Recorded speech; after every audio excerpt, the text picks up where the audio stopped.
Joe Russell with the front line with Joe and Joe. Once again, let us go into the breach. I love when Justin Trudeau just starts talking real fast and double talking when he does not have an answer. He does it time and time again. Play the clip. You learned about the transfer of Paul Bernardo before Mendocino did. What did you do? Did you call your minister and ask him what's happening? What's the response? How can this be? Obviously, when I heard about it, we immediately turned and asked further questions about how this could happen.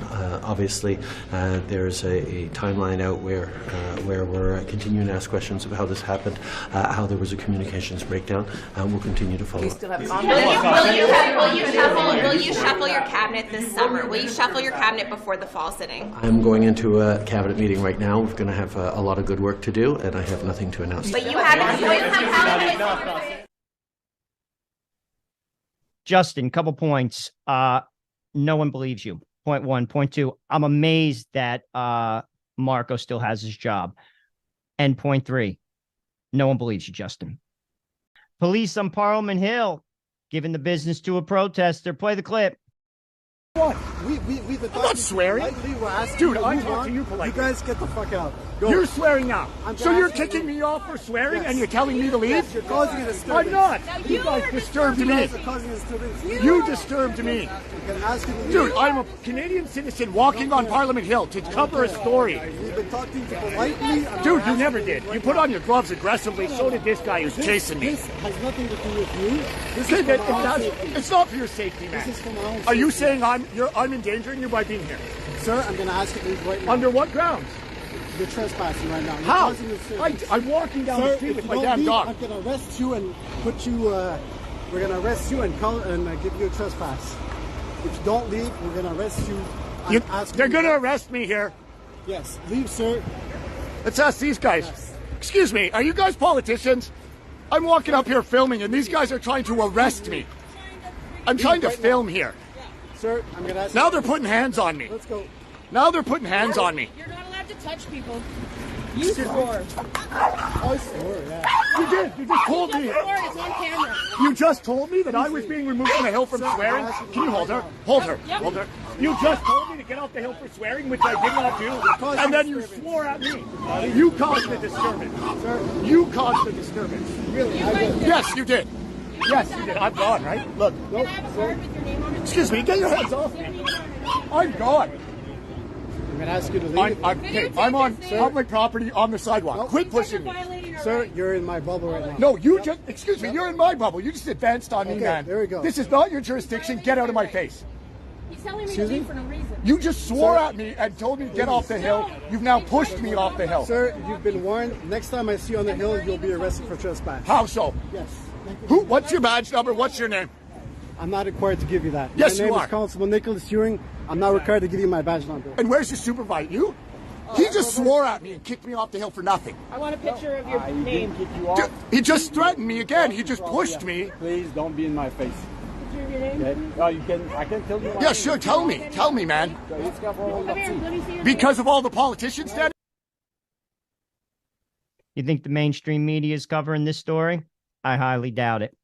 Sadly, the mainstream media is the enemy of the Canadian people. Danielle Smith at the Alberta Rodeo, sporting a cowboy hat and all. Play the clip. We'd like to thank the Danes family for upholding this great Central Alberta tradition. The rodeo is an important part of Alberta's culture, and it's something we should take great pride in. In fact, the first major Canadian rodeo took place in Raymond in 1902. And that means for over 120 years, Alberta has remained the rodeo capital of Canada. It holds a special place in our hearts because it showcases the best of the Alberta spirit. From the incredible skill and determination of the cowboys and cowgirls to the coming together of the crowd as a community, the rodeo has something for everyone. And that's why Albertans have been drawn to it for generations. I look forward to the amazing events, the performances, the celebrations at the Danes Ranch Professional Rodeo this weekend, and I look forward to carrying forward this tradition for decades to come. So good luck to all the athletes, and good luck and congratulations to the Danes family once again for putting on an amazing celebration.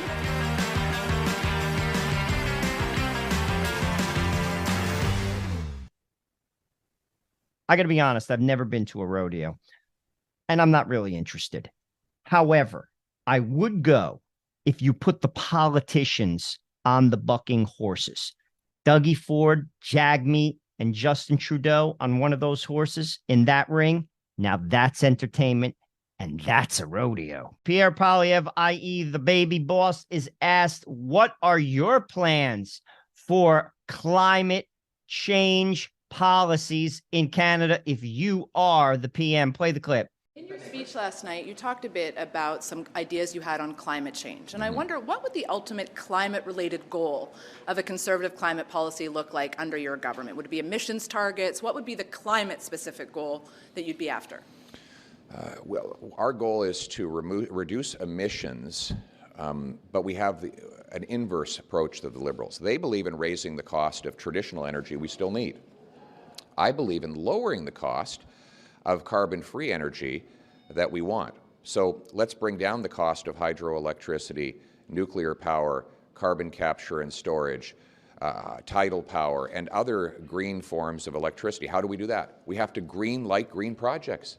They had a wonderful tidal power project in Nova Scotia, private sector driven. The company threw up its hands and left because it was 6 years waiting for Fisheries and Oceans to give them a sign-off. A Poilievre government would remove the gatekeepers and green light these green projects. We need to speed up the approval of small modular nuclear reactors. Look, we have to protect safety, but does it take 15 years? What are we going to learn in years 13, 14, and 15 of a study that we can't learn in years 1, 2, and 3? So Trudeau is saying he wants Saskatchewan, Alberta, and New Brunswick to shut down coal. Okay, fine, but replace it with what? If he's not going to green light nuclear power, then how are they going to do that? In Quebec, they need a 100% increase in their electricity grid. But how are they going to do that if the federal government holds up hydroelectric dams for 7 to 8, 9 years? I would respect Quebec's environmental process and not duplicate it so that we can speed up hydroelectric dam construction. So in other words, let's lower the cost of carbon-free alternatives rather than raising the costs of traditional energy on which Canadians still rely. You see, he should have answered this a little differently. He should have said, nothing. I have no plans. I like to recycle. He should have said, yeah, I recycle plastic, glass. I like trees, but I like people more. So all this craziness, we're going to do without it. That's what he should have said. Him sidestepping it makes me nervous. You're not going to vote yourself out of this one, Canada. Joe Rosenell at the front line with Joe and Joe. Once again, let us go into the breach. I want you to look at this picture of Trudeau. He's making this face. Check this picture out. What's he doing? Is he about to drop an F-bomb? Is he trying to make like a face of like a pig? Like what's this all about? I can't put my finger on it. Ultimately, it when I look at it, it makes me itch, though. It makes me kind of break out in hives, and hopefully you have a similar reaction because the Prime Minister is poison. Trudeau's rhetoric keeps on coming. Can you say projection, Canada? Play the clip. We'll put an end to secrecy and closed doors in Ottawa. Our plan will give Canadians a more transparent and fair government. It will mean bringing real change to the Senate by eliminating partisanship and political patronage without bogging down the country in unnecessary constitutional battles. Couple comments. I'm surprised he's not struck by lightning when he says some of these things. He just describes himself. I'm surprised his nose doesn't just grow. And frankly, even if it did, even if he was struck by lightning, people would still vote for him because Canada needs an exorcism. Vote number 82, Toronto, Chris Sakocha, i.e. Chris Sky. Play the clip. What's going on, everybody? It is Sunday, June 25th, and we are 24 hours away from Election Day. And I don't care what the TV is telling you. We all know who the front runner in this election is. We all know who has the potential to win this election. And we all know what you need to do tomorrow. You need to go to the voting station by your house, bring your IDs, and vote. Vote for number 82, Chris Sakocha. We are going to unleash our secret weapon tomorrow. And you know what it is? It's the people like me. the unregistered eligible voter that has never voted in their life. There are over 500,000 of us strong in this city, and it is time to make your voice heard. It is time to take control of your life. Go out and vote number 82, Chris Sakocha, for mayor.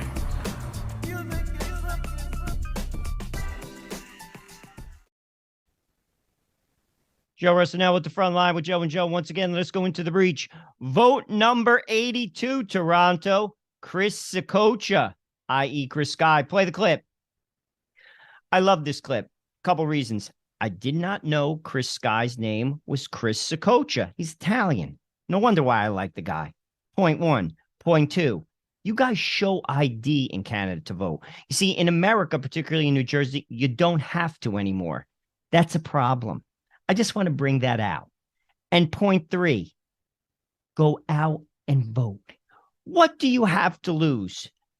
Chris, he's a little kooky. He's got tattoos on his neck. I'll give you that if that's your view. I think you'd be infinitely better off having him as your mayor than the other candidates. Give it a shot. What do you have to lose? Who knows? Maybe everyone will get tattoos on their neck. Maybe it'll become a thing. Maybe Chris is setting a trend. Give it a shot. Hey, it could work for you. Give it a go. Hey Canada, show the country that you stand for freedom with one of these hats from our store. Your purchase supports this channel. Check out the link in the description and order yours now.